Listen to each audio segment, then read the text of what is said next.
साथियों, अगर अभी तक आपने हमारे चैनल सोशल जंग को सब्सक्राइब नहीं किया है तो सब्सक्राइब जरूर करें और बेल आइकन दबाना ना भूलें ताकि हर लेटेस्ट धमाकेदार खबरों की अपडेट आप तक पहुंचाई जा सके।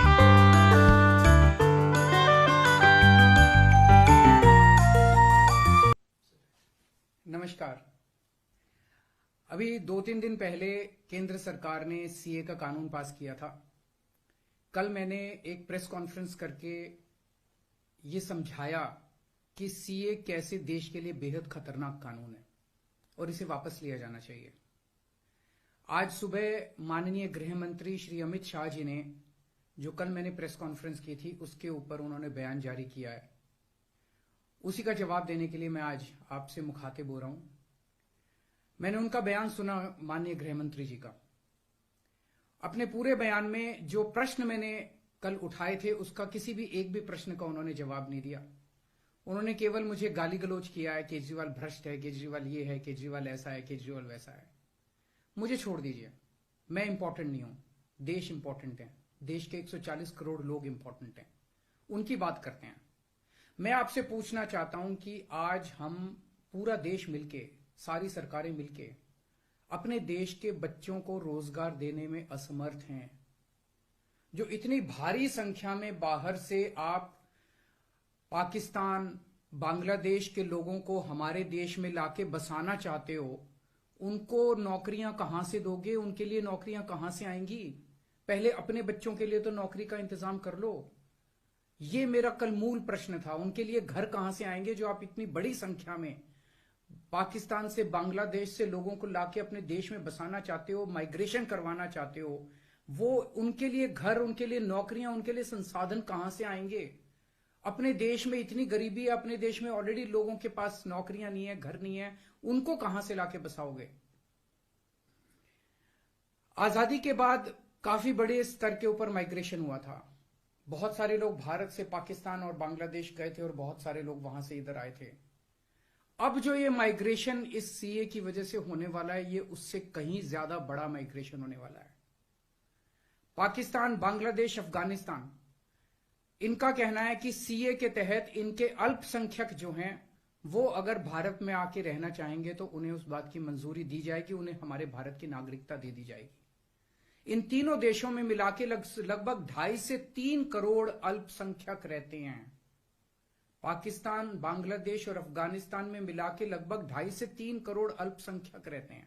वहां बहुत गरीबी है, उनके पास रोजगार नहीं है।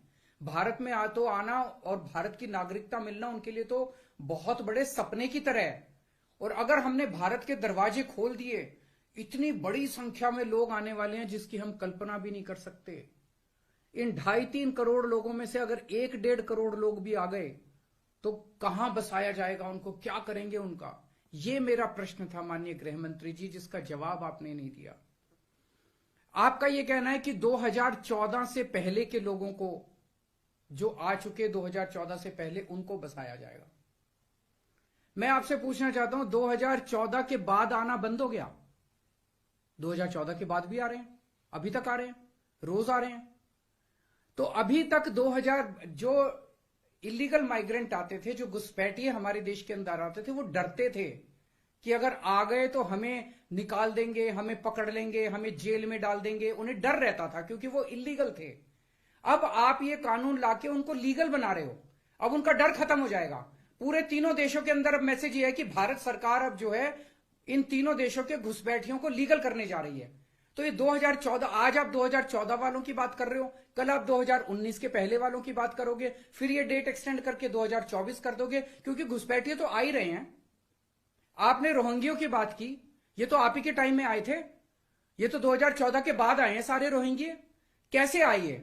आपकी मिली भगत से आए कि आपकी नाकामी की वजह से आए?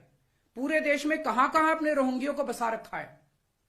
तो जो इतने एक तरह से दरवाजा जो खोल रहे हो, इनको जो लीगल बना रहे हो, ये देश के लिए बहुत खतरनाक है। और इतनी भारी संख्या में इसके बाद घुसपैठिए आने वाले हैं जिसकी हम कल्पना भी नहीं कर सकते। आज जो 2014 के पहले भी आए थे, हमारे देश के अंदर उनके अधिकार नहीं है। आप उनको नागरिकता देके अब सरकारी नौकरियों दी जाएंगी उनको। पाकिस्तान से आए हुए घुसपैठियों को हमारे देश के अंदर अब सरकारी नौकरियां दोगे आप। उनको उनके राशन कार्ड बनाएंगे हम लोग। आज दिल्ली के अंदर 72 लाख लोगों के राशन कार्ड हैं, वो कम पड़ते हैं। हम बार बार केंद्र सरकार को लिखते हैं, भाई हमारे दिल्ली के अंदर गरीब ज्यादा है, राशन कार्ड बढ़ाने की इजाजत दो। उनके राशन कार्ड बढ़ाने की इजाजत नहीं देते और पाकिस्तान से लाके उनके राशन कार्ड बनाओगे आप, पाकिस्तान और बांग्लादेश के लोगों का। ये तो सही नहीं है। हमारे देश के लोगों के अधिकार मार के आप उनके लोगों को अधिकार दे रहे हो। सरकारी पैसा हमारा पैसा है, सरकारी पैसा 140 करोड़ लोगों का पैसा है, हमारे टैक्स का पैसा है। पाकिस्तानियों ने टैक्स नहीं दिया, बांग्लादेश के लोगों ने टैक्स नहीं दिया, इस देश के लोगों ने टैक्स दिया। इस देश के लोगों के टैक्स का पैसा आप पाकिस्तान और बांग्लादेश के लोगों को यहां लाके उनको बसाने में खर्च करना चाहते हो, यह मंजूर नहीं है इस देश के लोगों को। कृपया इसको, मैं पूरी विनम्रता के साथ बोल रहा हूं कि कृपया इसको समझने की कोशिश कीजिए। और मैं देश के लोगों से जानना चाहता हूं, आपसे जानना चाहता हूं, जो ये मेरी प्रेस कॉन्फ्रेंस सुन रहे हैं और ये वीडियो देख रहे हैं, मैं आपसे जानना चाहता हूं, अगर आपके घर के सामने सड़क के उस पार पाकिस्तान से आए हुए लोगों की झुग्गियां बसा दी गई, क्या ये आपको मंजूर होगा? कौन लोग हैं जो ये पाकिस्तान से आ गए, कौन लोग हैं जो ये बांग्लादेश से आ गए? क्या आपकी बहू बेटियां सुरक्षित होंगी? अगर वहां पे आए हुए लोगों को बसा दिया गया, पाकिस्तान के लोगों को पूरे देश के अंदर जगह जगह बसा दिया गया, क्या आपको ये मंजूर होगा? क्या आप अपने आप को उनके बीच में सुरक्षित महसूस करोगे? और कौन होंगे ये लोग? क्या देश सुरक्षित होगा? पता नहीं कैसे लोगों को पाकिस्तान ही भेज देगा, बहुत सारे लोगों को हमारे देश के अंदर। क्या हमारा देश सुरक्षित होगा? चारों तरफ कानून व्यवस्था की समस्या नहीं पैदा हो जाएगी? इसी को लेकर मैं चिंतित हूं माननीय गृह मंत्री जी। मेरी बात को अन्यथा मत लीजिए, मेरी बात को समझने की कोशिश कीजिए। और हम दूसरे देशों से क्यों नहीं सीखते? कनाडा का हाल देख लीजिए, क्या हो गया। विकसित देश होता था, उसने अपने दरवाजे खोले, पूरी दुनिया भर से लोग आ गए और अब वो माइग्रेशन बंद कर रहे हैं। लंदन, इसका यूके का हाल देख लीजिए, क्या हो गया। पूरे दुनिया के अंदर आज सारे देश बाहर से आने वाले इमिग्रेंट्स को रोकते हैं और आप दरवाजे खोल रहे हो सबके लिए कि सारे दुनिया के गरीब यहां, पाकिस्तान बांग्लादेश के गरीब सारे आके यहां बस जाएं। हमारे गरीबों की चिंता फिर कौन करेगा? अगर आपको लाना ही है बाहर से लोगों को, हमारे देश में पिछले 10 साल में 11 लाख उद्योगपति और व्यापारी भारत छोड़ के चले गए, केंद्र सरकार की, भाजपा सरकार की नीतियों की वजह से, उनके अत्याचार की वजह से। अगर लाना है तो इनको वापस लेके आइए। ये हमारे ही देश के लोग हैं, ये भी भारत के लोग हैं।